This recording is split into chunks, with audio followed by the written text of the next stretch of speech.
Oops. Hello. Okay, just hold on. I'm just setting things up right now. I'm gonna wait about a minute to wait for people to come in before I start. Lolly-daw. I guess first of all, I will introduce that I am using Paint Tool Psi for everything that I'm showing right now.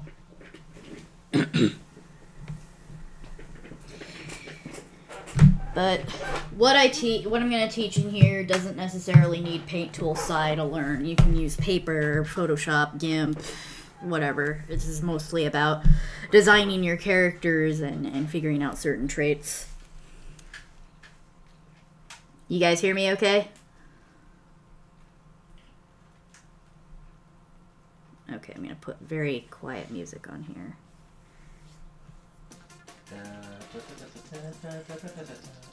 Okay. Let's make sure it's not too disruptive. There we go. Nice and quiet.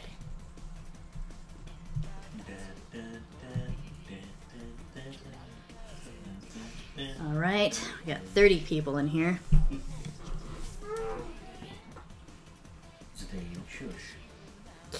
I've never done this before, so I'm a little nervous because, you know, classes and stuff. But, wait, where do I start? I'll do best if I have questions to answer, I think. So, basically, if you have any questions specifically about character designs or certain anatomy on like ponies or something, go ahead and ask and I'll answer what I can.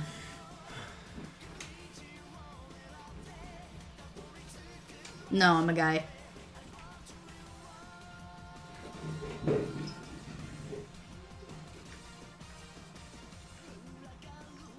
This is also why I'm nervous to teach classes. Okay, let's see. Well, what do you mean by 3Q eyes?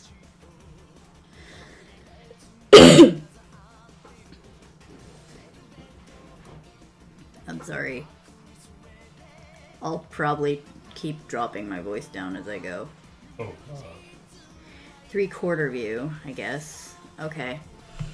I guess the first part I'll do is I'll show heads and then angles and eyes will go into that. So for heads, at least this is how I do it. I always draw a circle as a base, even if it's like a pony or something else. I have a guideline to show the center of the head, and it can show different angles. You follow the circle.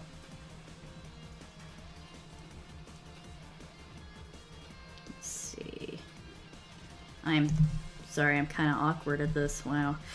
I'm really good at this when I'm typing about it, but okay, so we'll just use, I guess we'll use Parker Doctor as an example for now. With these guidelines, you can basically tell which way the circle is going to be facing, which way the character is going to be looking. Eyes usually align with the center here. And you're going to have your nose kind of in the middle. And as long as you follow this guideline,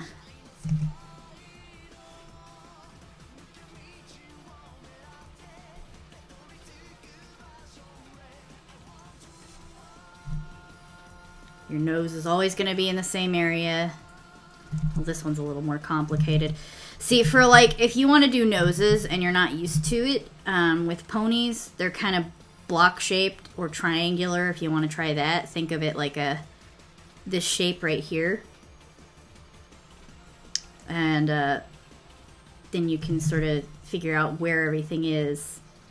It looks like a piggy right now.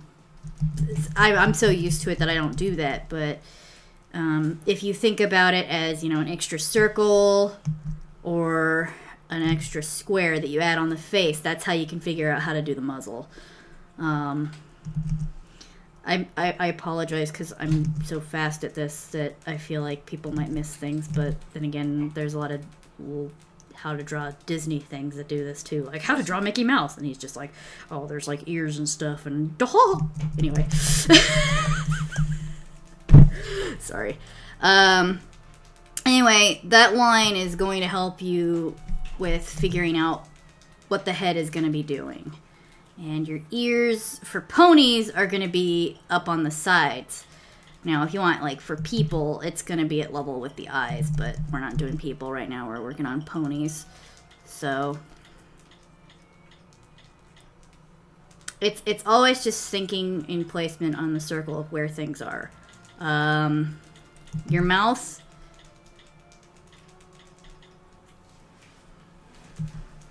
again, it kind of goes under the guideline.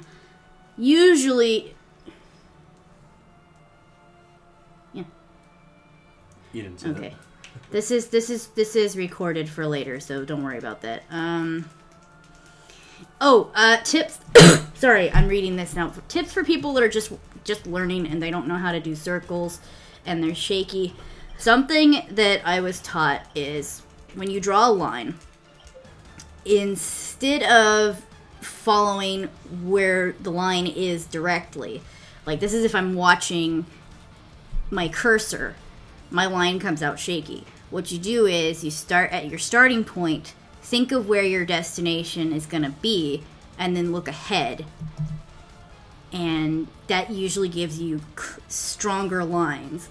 And don't be afraid to just sort of, risk it every once in a while, because it's all about learning shapes, and you keep drawing the shape over and over again, you're going to get better at it, and more confident. It's all about repeating the same thing. For example, the reason I'm so fast is I was told to try and sit out in a city or something and watch people walking around and draw what I saw from memory, because you don't have a lot of time when somebody walks by. You just have to quickly go, oh, well, when they walked, they were kind of skipping or something, and then you try to draw what you think that looked like, and you don't really have time to make it look pretty, but you get the basic concept of the shape. And getting comfortable with your shapes is the best way to do this. And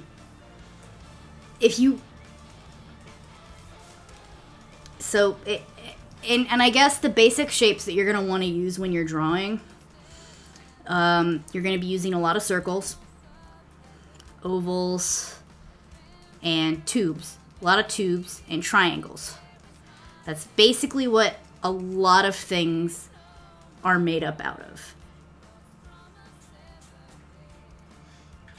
And if you keep that in mind, the things that you draw are going to start having depth when you draw them. Even with ponies, if you figure out the basic shape of a horse. Hold on, let me just get a stock horse image. Come here, horse. Yeah, you get a horse. And the best way to learn how to draw something well is you look at real life. You can't just always look at the My Little Pony show and go, well, I can draw ponies. You have to understand why the ponies move the way they do. So, you got a circle right here. And then you have an oval shape here, or it could be, a trapezoid or square. Line, and this would be like this is another sort of square shape. You get circle, circle, line, circle, and you connect that. Horse legs are weird. And it's always a good idea to just do this. Get used to the shape. You trace over it, figure out where everything is.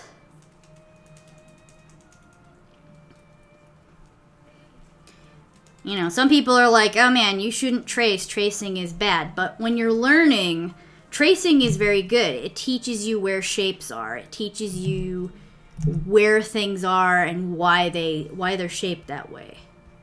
You got your ears. And then you remove that and you have something like this. You look at that, examine it for a while, and then you try again. And you keep getting used to that shape until you're able to try and do it from memory. So you do the circle, the square, neck, and you get your torso here, back leg, you connect that.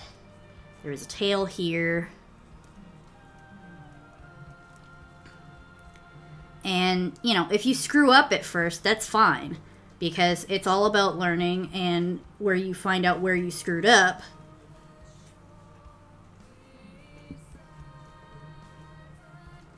Yeah, so. And we have ears here. So, that's your basic shape of, like, horse. And then, you know, I wasn't that far off. And when you compare after that, you basically compare, and when you think it looks good enough, then you can move on to the next step, which is detailing. And detailing, you can again look at the reference, but with your guidelines, things are going to come out a lot,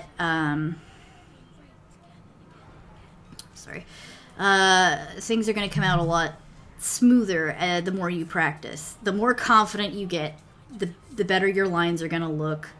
And I'm bad at wording things.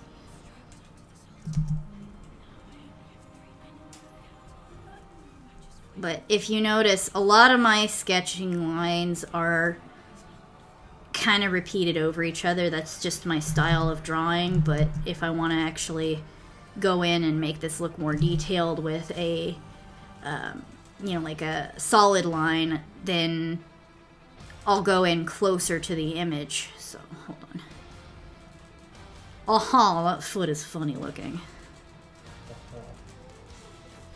But another thing to do if you want to learn to draw like ponies or something is look at skeletal structures. It's the same with people or anything you want to draw. You look at the structure of it and figure out why it moves the way it does. And then you erase that and you have a better looking horse. So it's all about practicing and studying what the real thing looks like and repeating it over and over again. It's the same with circles. You repeat the circle over and over again. At first your circle is going to look funky. That's okay. You can try to trace over the same circle a bit and then try drawing a circle. People mess up on circles because they try too hard to make them, you know, perfect. You know, if I'm slow, they come out wobbly and weird, but if I'm quick, they're not going to be perfect, but they're still going to be basic circles in shape.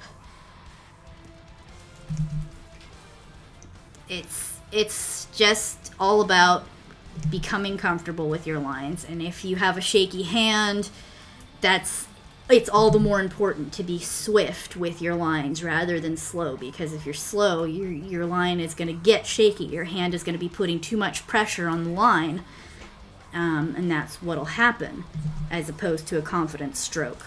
So the basic thing is look ahead of your line, not on the spot that you're drawing it, because if you look at it, you're going to wobble off course. Just always keep in mind where you want your line to go, rather than where it is at the moment. That's probably the best advice I've gotten for doing lines.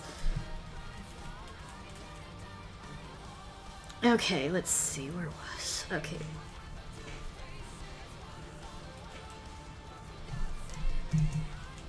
Now, what do we want to learn next? Like, do we want to talk about eyes and what they do for a character? Because I find eyes are the most important part of a character's design. But, yeah, the circle guide helps you learn your depth of where everything's going to be.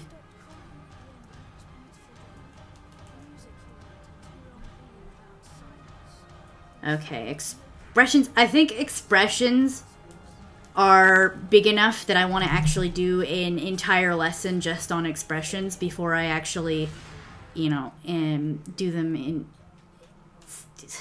I want to have a whole hour for expressions. So you'll get an entire lesson just on nothing but expressions, I promise.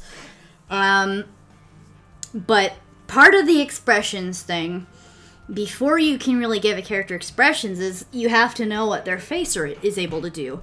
And their eyes are very important for that, because different expressions will look different depending on how you draw the eyes. So I'm going to draw a few stock faces. Hold on.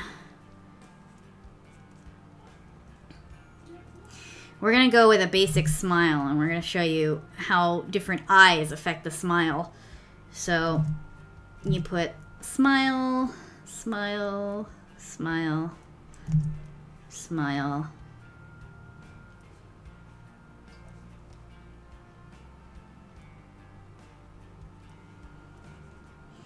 You know, a lot of people think that, you know, it's the mouth and the eyebrows that makes an expression really important, but it's definitely the eyes that are going to really do it. So, oh, I'm giving them noses because I can. Okay. Now,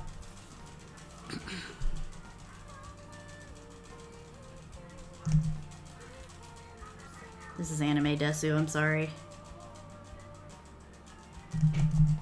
Round eyes are often going to give people a sort of sense of a more innocent character. Because, I don't know why, human psychology just finds round to be less harmful. Because pointy means ow. These eyes are really creepy, I'm so sorry. I don't like these eyes. Sorry. What?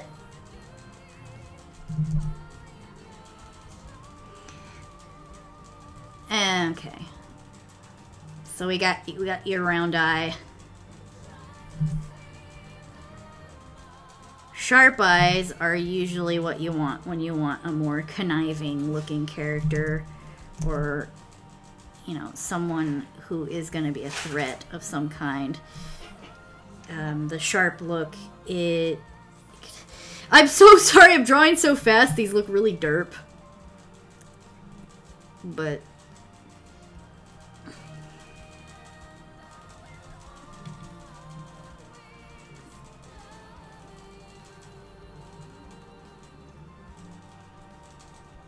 up-slanted eyes like this tend to give more of an elegant look. So you got your childish, innocent look, you got something that's more conniving, and you have something that's more elegant. So, like, if you want something like... If you notice Twilight Sparkle, for example, in her design in the show, she has the slant in her eyes, whereas Pinky has the rounded eyes. And if you want a softer looking character, your eyes are gonna be more triangular shaped. They're still gonna have that round look, but this softer look is when you give them a tilt like this, is a downward tilt. And you notice how different the smile looks. Yeah, Fluttershy has the downward tilt. The main six are a pretty good example of different eye types, because you got Pinky with the round eyes because she's very energetic. Applejack has the round eyes. Rainbow Dash has the round eyes. But then Twilight's got the... Twilight and Rarity have the slant. And Fluttershy's got the softer looking eyes.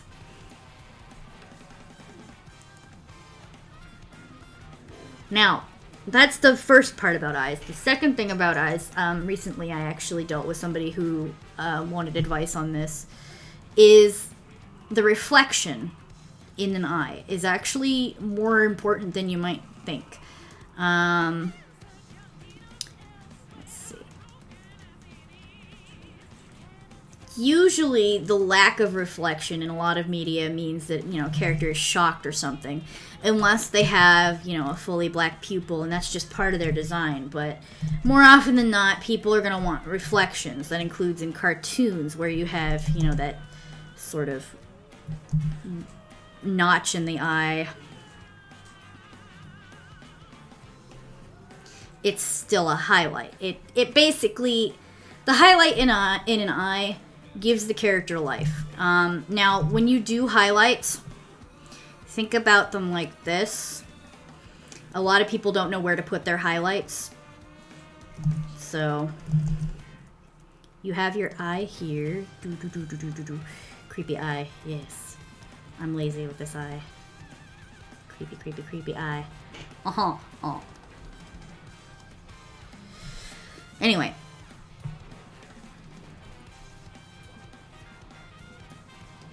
Let's just give it a color. Ah, no. Sorry about that. Okay.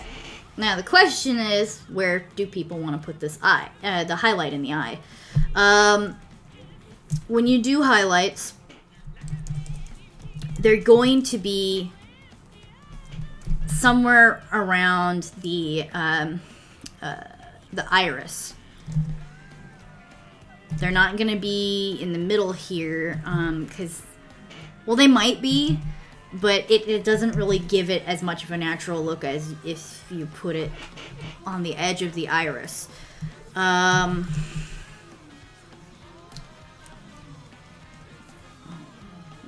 If you look up, like, cartoon characters, you're going to find that highlights are almost always in the corners. And the amount of highlights might represent how lively the character is. So say you want a character that's just saw something that they are really excited about and they really want, their eyes are going to light up with more sparkles. But if you have a character who's emotionally dead, the more emotional a character is, the more highlights they're usually going to get. But if they're feeling emotionally dead, they're not usually going to have highlights. In fact, they're going to usually have a cloud over their eyes, and it gives more of a dead look to the eyes because, you know, in movies, if you notice, when a character dies, they lose the highlight in their eye. So, for a character like Parker, for example, I have him with very small highlights. He doesn't have a lot of life left, so he doesn't have a lot of highlight. But then, you know, and then you have Dissy, who doesn't have any highlights at all because he has very cold eyes. The lack of highlights not only shows something that might be dead, but it can also show surprise. That's sort of awkward.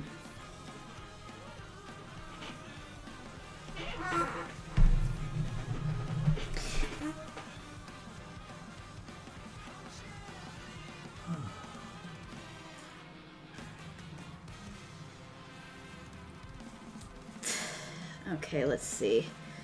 Draw character at a 3/4 view. Hold on. Let me just draw a head and have eyes at different angles, because that's another tip that's actually really good for eyes. I'm teaching about eyes, yay. And then sideways. Okay, if you have a character that's sort of looking from one side, perspective is going to have one eye be bigger than the other. Your line is definitely going to help you with that if you're not used to doing that. So draw your guideline. Your eye is always going to line up with that line.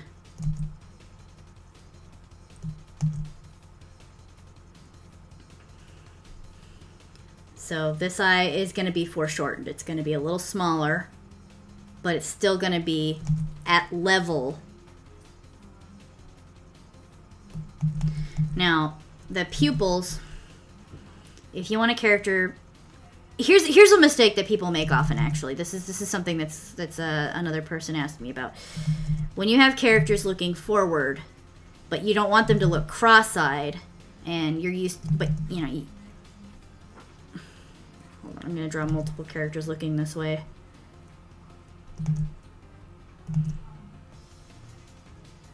When you do a character like this, the eyes wind up looking like, you know, they're kind of derped away. But if you don't want them to look cross-eyed, and you want their eyes to be towards the middle, the pupil's placement is what's important. Because if you put the pupil in the center, you're going to get that cross-eyed look. I mean, not in the center, but if you put them pointing towards each other, the pupil is going to be your point of where the person is looking, not the irises. That's what gives it the illusion that they're looking forward. I can give a wall-eyed gaze. For example, if I did something like this, it doesn't really look right. It looks really weird. One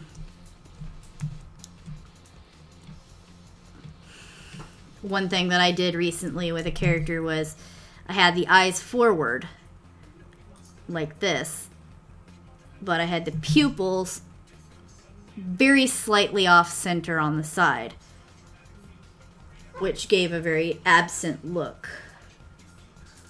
It doesn't quite look like they're looking at anything or focusing. Pupils are going to show where your character is focused. You got your character, let's say, looking over in this direction. Your pupils are going to be over on this side, like this. They're not going to be in the center the whole time. They're not going to be over here if the character is looking over here. It makes it look kind of off focus. So yeah, your irises are where your focus is going to be.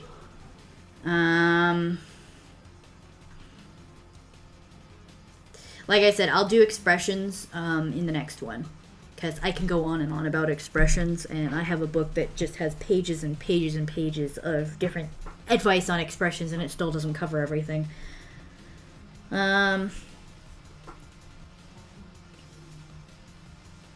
If you're trying to do other types of eyes, like a different type of animal that might, you know, have dark eyes, they still have pupils usually, and it's just, they're just very dark, and they still have highlights. So you're gonna have something like this, you know, unless it's a shark, because sharks are sharks. Cold, lifeless, like yes, those eyes. yes. And eyes are usually in a sort of almond shape when you want to draw them. For making characters and drawings less stiff, this is something I recently learned, if you haven't been able to tell in my work, is the line of action. Hold on. Line of action is gonna make the difference between whether a character looks lively or not. Here's old classic example of line of action. It's used in cartoons quite often. Everything is going to cause emotion, and if it doesn't look like that motion is going to work, it's going to not look like it has a lot of gravity to it. It's not going to look compositionally interesting. But yeah, Tom and Jerry uses a line of action all the time. It's usually a curve, and the character follows that curve. They don't completely screw up the curve. There is no line of action here, but the character's following the line of action here.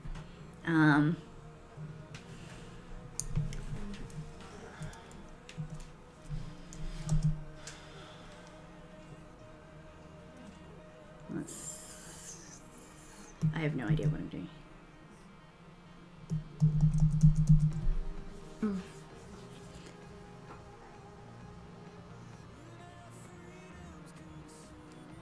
Let's see. Issues where the hair of the character covers his eye and will end up changing the look of the emotion because of the eye is obscured behind the hair. That's actually difficult. That's if you want to actually show the eyebrow behind the eye or not. Some anime does that because they want to show the character's expressions.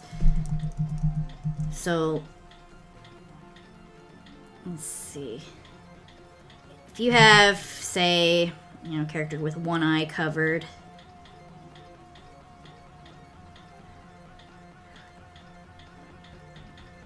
you're going to want to rely on this side for the expression.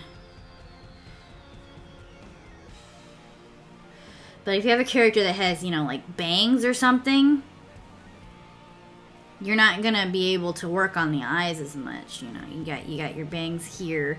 So what you're gonna have to do is you're gonna have to use your mouth.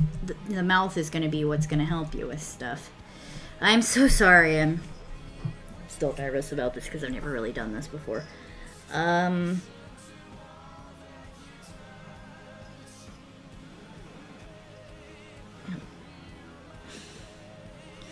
But, you know, if you want to preserve the hairstyle and you really want to show an expression, you can put the eyebrows over the hair. Notice how that does give the illusion of an expression on the character, even though you can't really see their eyes. Heck, even if you just completely cover their eyes and have them just have eyebrows, they'll still appear to have an expression.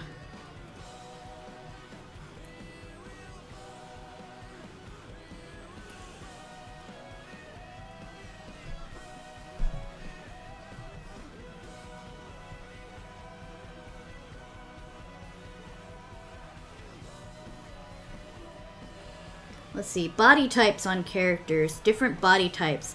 That's definitely going to go with your shapes. Like a more angular person, you're going to be using a lot of squares and triangles in their body shape. So it's just figuring out the overall shape before you really... Every body type is just a bunch of shapes making a new shape. Or making a whole shape, I guess. And then you have, let's say you want a rounder character, you're going to use rounder lines. But they all have the same structure. You know, you've got...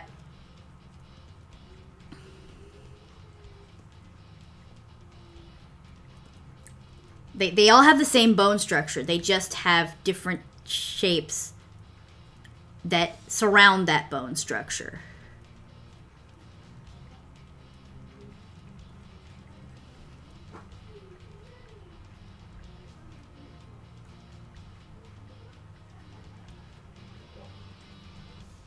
Let's see. We got those types. And then you want like a muscly type. They're usually going to be...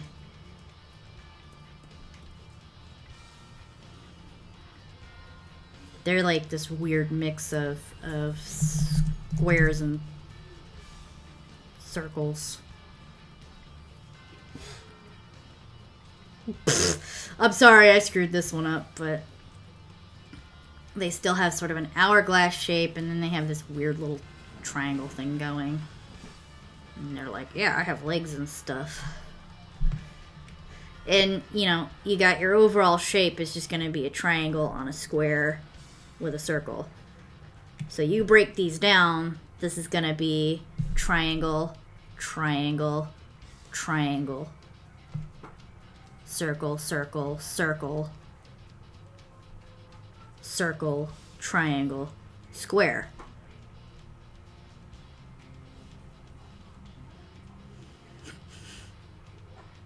Yeah, muscles. That's how you muscle. From there, you can figure out more about, you know, drawing the character following those lines. So you're going to have somebody who's got a thinner body type. Gonna come out. Those long legs. Chill your biscuit. Still in my line. I am stealing your lines, yes. Because it's cute when you say chill your biscuits. Okay, I realize that arm's a little bit big. Okay. A lot of stuff is also about making sure that it's even on both sides.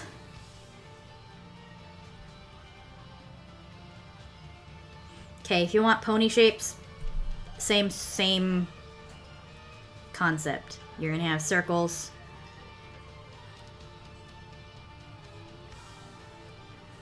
for your pony and lines. Circles and lines are what make up your pony. You need to, you know, if you need a reference for the ground. But if you want a center, again, it's a similar concept. If you want, like, say, a bulkier looking pony, you're gonna follow a triangle shape. Or you're gonna make the circle bigger in the front and smaller in the back for a heftier looking chest. Circles are super duper important. They're gonna be your best friend when you do this. Circles, lines, triangles, squares. That's how you get your body shapes done. And if you want, like, say, a more rounded pony, you're gonna still follow the same structure that you follow basically, and then you just add more roundness to it. And you add little legs.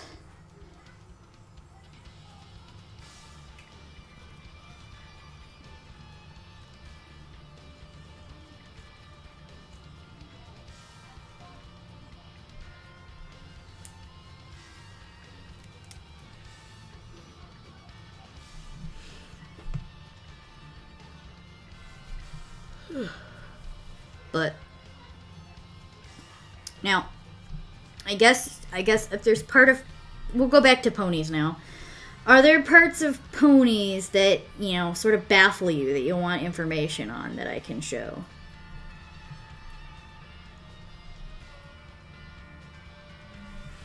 Okay. We'll go with wings first. In order to understand how pony wings work, you have to understand how an actual bird's wing works. You find out where all the basic feathers are. You just look up various tutorials of bird wings. Hold on, where's a good one? I'm trying to find a good skeletal structure of a bird wing. Okay, here we go. This is a good one.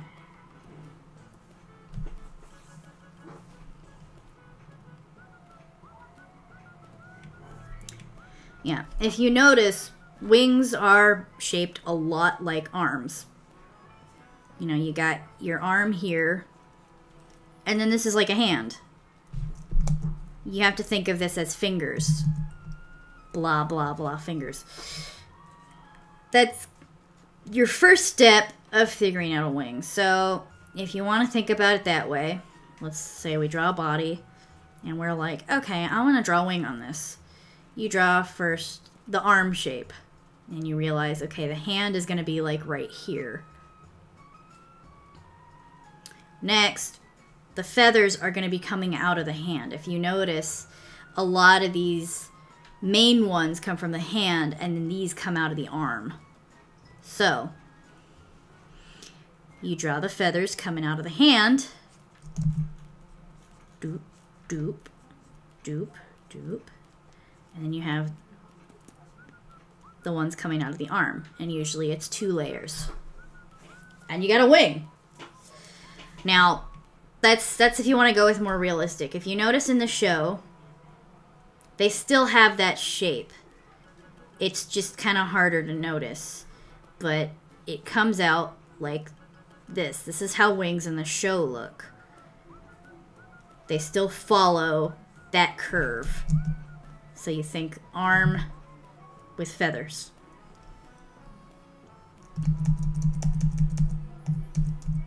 They're very, very simple in the show's design, but it still follows the basic structure. You arm, and it's just the little feathers come out of that, and the big feathers come out where the hand would be. Let me find a...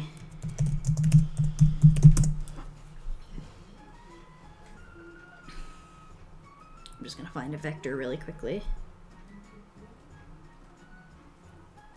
Yeah, let's use Derpy. Why not? Yeah, flipper, because I like drawing this way. Okay. You've got, it's basically like an arm being stretched up, see? And you just have that following there. If you notice, the second layer follows that curve of the arm, and the top layer is more about the hand part.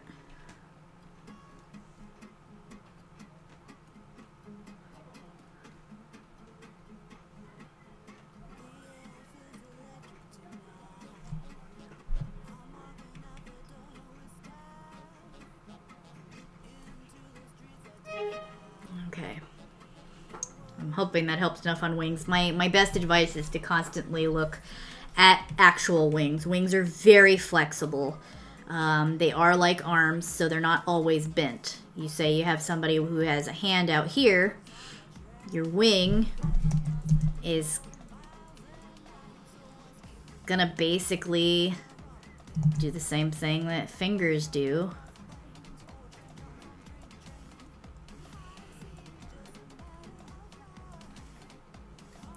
Don't always think that wings have to be stiff either, because wings are very, very flexible.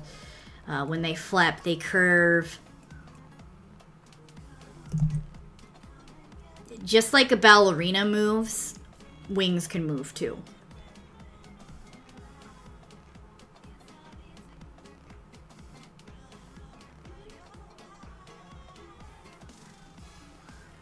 Let's see.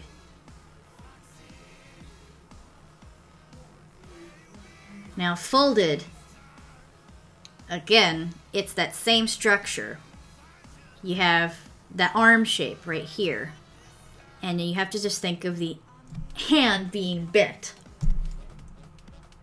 And from there, you have the main feathers. They fold over. And you have the secondary feathers. See? It's as long as you follow that shape of the arm, wings will become a lot easier. And a fully folded wing is pretty easy. It's people usually cheat with a sort of the top part of the wing and then the feathers line up. It's a very simple shape.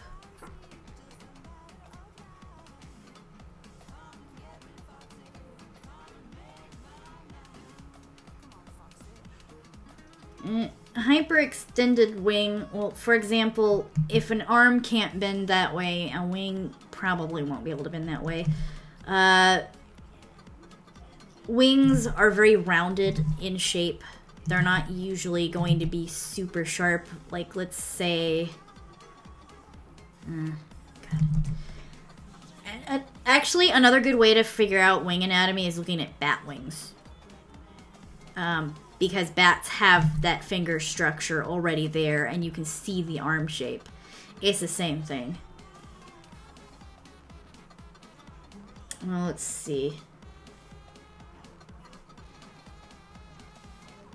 These are all going to be on YouTube, too. Okay, hair. If we want hair for ponies, ponies are different than people, but they've managed to make... Okay, let's see, some side view.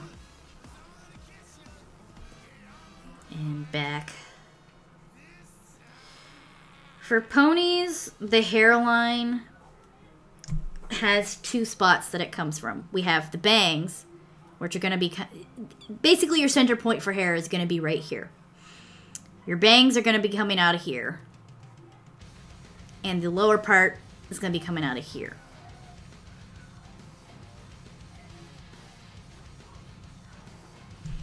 And hair flows a lot like, you know, water. There's a lot of gravity around it. But as long as you branch it from that point, you're usually going to figure it out. You know, you got Twilight who's here. But the thing about ponies is that this is following how human hair works. Because ponies do a lot of human hair stuff. But if you want to go more traditional for how an actual horse's hairline is going to be, a horse's hairline goes on the top like this. So it's gonna start usually right here, and then gravity will kick in and it'll fall from there.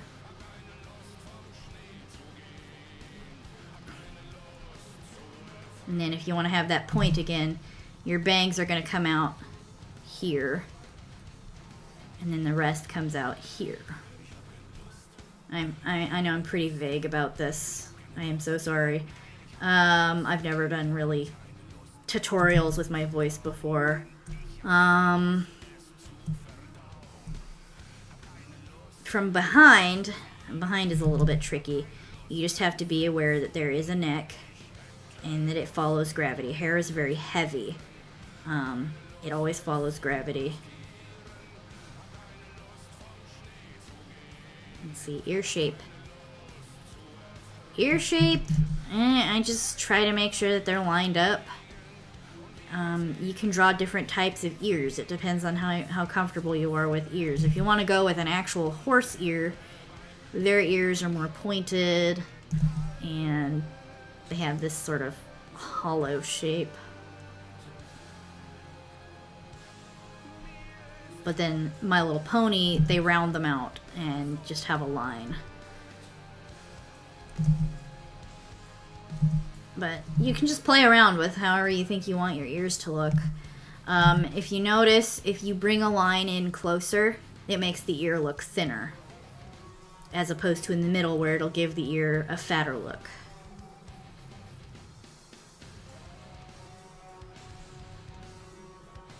Let's see. Pinky versus Twilight hair. They still follow the same structure. That's the thing. You have... Let me copy this. Copy, paste. You're going to have your point where the hair comes from. Twilight, her hair is obviously that sort of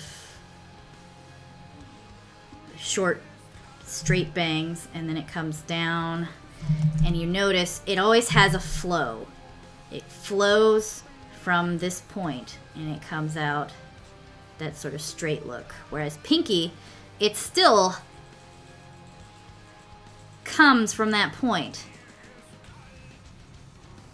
I know this is pretty horrible. I'm not really looking directly at the characters, but...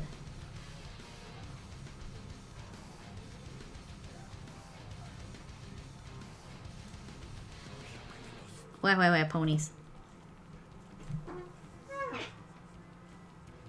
And the ear, if you notice, is usually in front of or in between that spot that the hair flows from.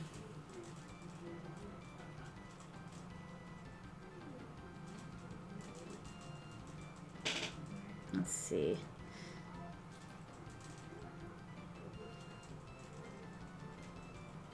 If you're confused about showing ponies flying, for example, again, it's all about looking at how birds fly.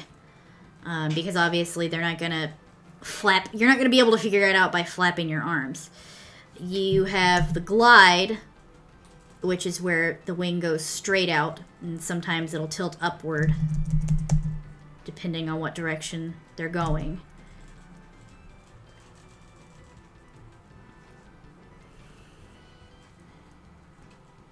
And this kind of gives that look that if you see the line here, the directional line, it makes them look like they're kind of on a tilt because of the line.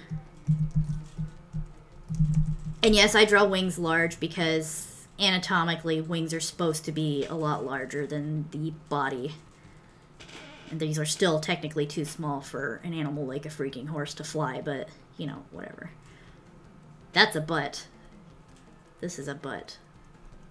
Yes. Smiley butt. Anyway.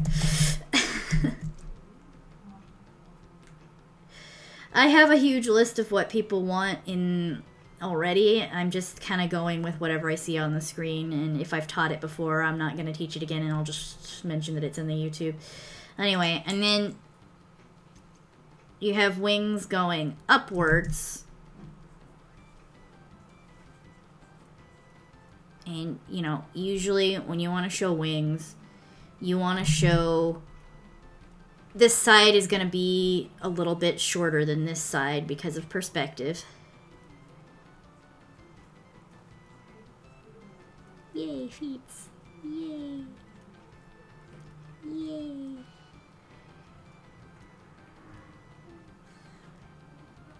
Derp.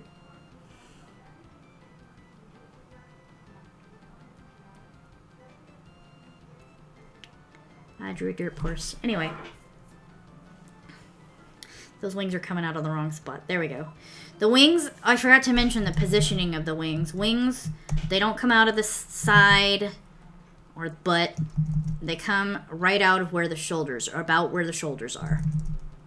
So keep in mind that if you had wings where ponies have wings, it'd be right between your shoulder blades. That's where your wings are going to be coming out from.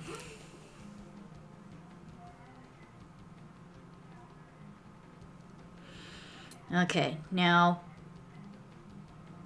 when a bird flies, their wings aren't usually going to be folded. They go in a rotation. So it goes up,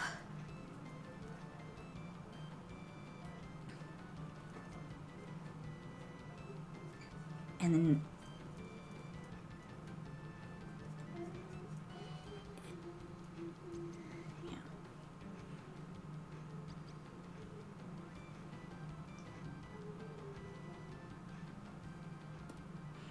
let me see if I can find a bird wing rotation. Probably the most useful thing that you're ever going to really look at with a with how to draw wings is a slow motion cycle of a bird flying. Let's see.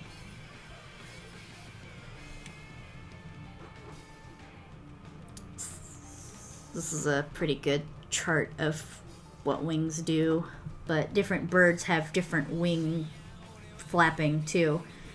So you also want to look at just different types of birds and what they look like when they fly. But the most common thing you're going to get from a bird flying, they glide more often than they flap. So they're usually going to have their wings spread wide open.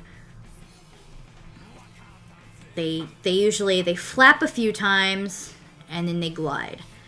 But it depends on the bird.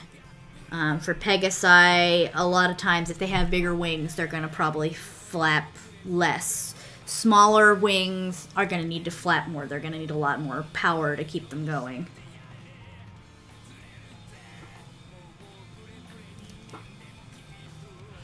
Okay, looks like people are asking more about the muzzles. I did show muzzles a little bit earlier, but I'll try to explain it a little better now. I don't have a lot of time left before this hour is up, and the next lesson I'll do will be on expressions. I'll start covering things that I missed in more lessons because I do owe like 10 lessons, so there's plenty. We're going to go with 2 different genders of ponies, at least how I do it, because, you know, different people have different styles. And the show style is obviously different too.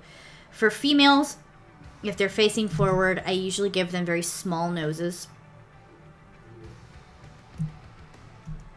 And for males, they're more boxy. And where you want your nose is going to be below, usually, you know, right below the eyes. Right below that line or on the center of that line is where the nose is going to start.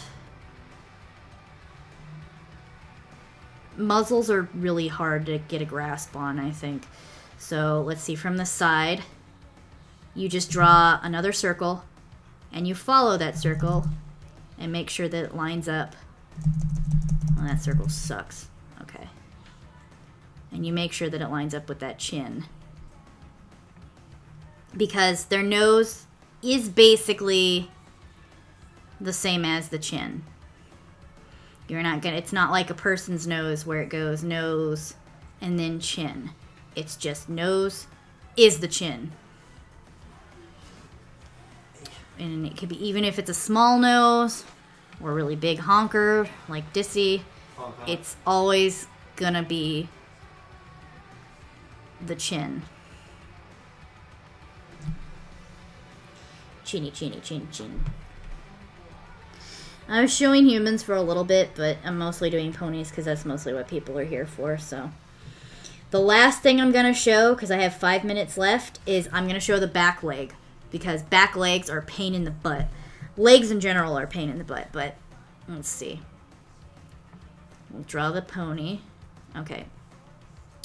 Thing about front legs is, you know, you got your standing, which is fine. It's walking that you got to keep in mind. Front legs are more like human front legs. Think about it like that. This is a knee. This is not an elbow. If you want to know the area that the elbow would technically be, it's right here. If you really want to get complicated and think about it like humans, then really their elbow is right here. This is their wrist, and their hoof is their fingers. That's technically what the horse anatomy is. These are fingers. This is a wrist. This is the bottom part of the leg. This is the top part of the leg.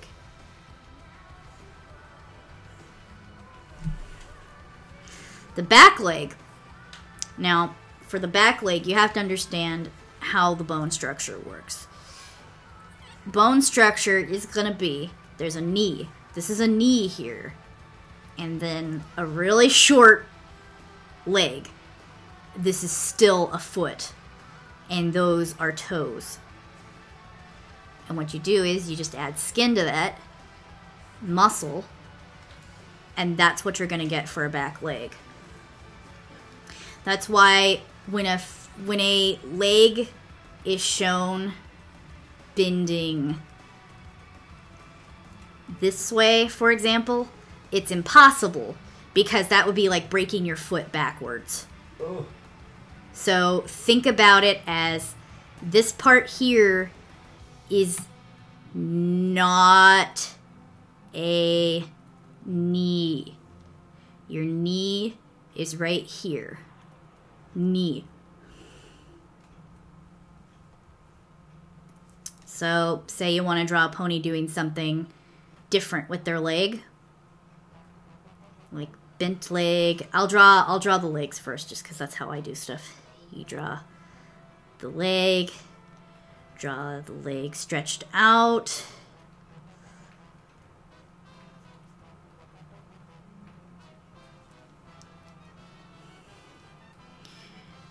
Say the leg is just relaxed and they're just lying down. It's just that same concept of there's a bone here. There's a bone here, and then there's a foot, just a very long foot, and that's a toe.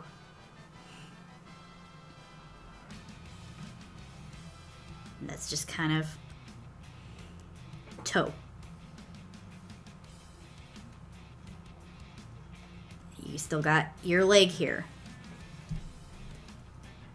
Toe.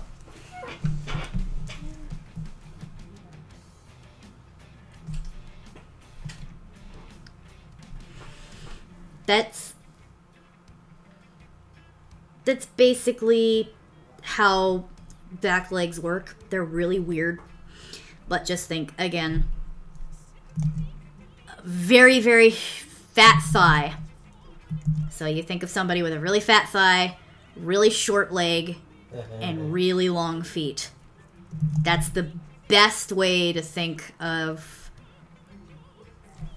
when you draw a horse, at least for me. Now, an easy technique that I've taught myself also for drawing the My Little Pony style is they are very aware that the characters have thighs, so it's a thigh shape. And this shape here kind of meshes in with the back leg. It doesn't always curve under. So when the leg is extended, it goes like that. But when the leg bends, that's when you get more of a curve here. But this line is usually very straight with this.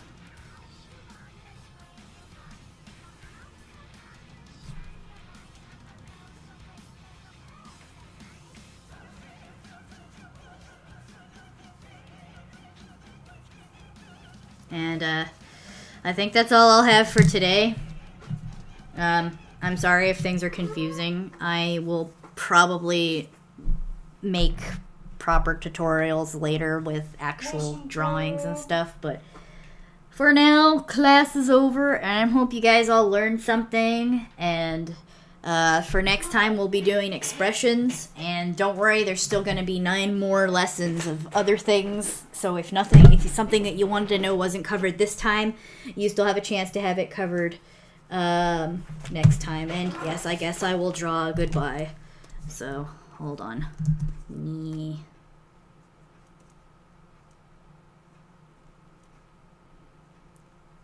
You said funny, so you're getting funny.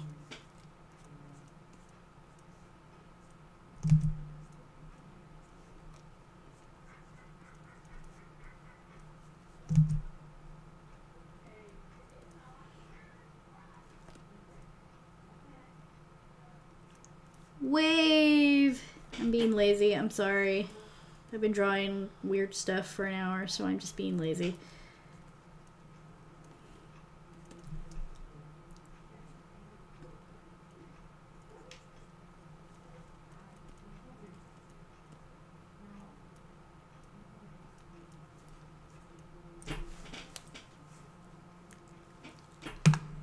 See ya.